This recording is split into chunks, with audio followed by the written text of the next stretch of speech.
সরকারি জমি দখল, সেই জমিতে তৈরি হচ্ছে পাকা বাড়ি, কারো থেকে কোনো অনুমতি নেওয়ার বালাই নেই। ডেবরার ঘটনা।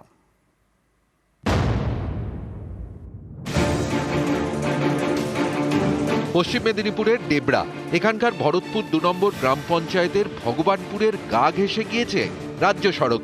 পাশেই সরকারি জমি, এই জমিরই একাংশ বেমালুম দখল হয়ে গিয়েছে। অভিযোগের আঙুল এলাকারই বাসিন্দা ভোলানাথ বাড়ুইয়ের দিকে। শুধু সরকারি জমি দখলই নয়, সেই জমিতেই তৈরি হচ্ছে পাকা বাড়ি।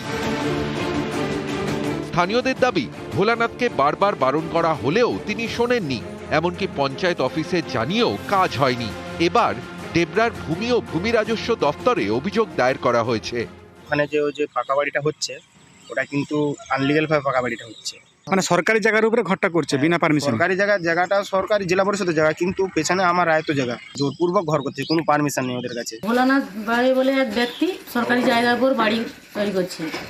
বিএলআর একটা দরখাস্ত পড়ে, সে তার কপি আমার কাছে একটা আছে। তো বিএলআর সাহেব আমাকে বললেন যে এটা মানে খোঁজ নিয়ে দেখুন। এটা কি পুরোটাই সরকারি জায়গা? হ্যাঁ, পুরোটাই সরকারি জায়গা। কর্তৃপক্ষকে জানানো হয়েছে, ওনারা ব্যবস্থা নেবেন।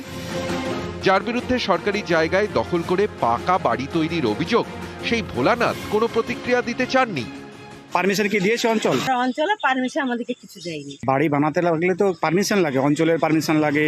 অঞ্চলে দিচ্ছে না, তাহলে বাবু কি করবো বলে? কোনো কাগজপত্র রয়েছে এই জায়গার উপরে? না, দেয়নি। পাট্টা না, কিছু সরকারি পাট্টা কিছু হয়নি। ট্যাক্সটা দিবা। এইভাবে সরকারি জায়গার ওপরে কিভাবে কংক্রিট তৈরি করা যায়, এই নিয়ে গ্রাম পঞ্চায়েত কতটা উদ্যোগী হয়েছে বা প্রশাসন কতটা এই বিষয়ে গুরুত্ব সহকারে দেখবে, সেই দিকেই তাকিয়ে রয়েছে ডেবরাবাসী। পশ্চিম মেদিনীপুর থেকে দিগ্বিজয় মাহালি, নিউজ 18 বাংলা।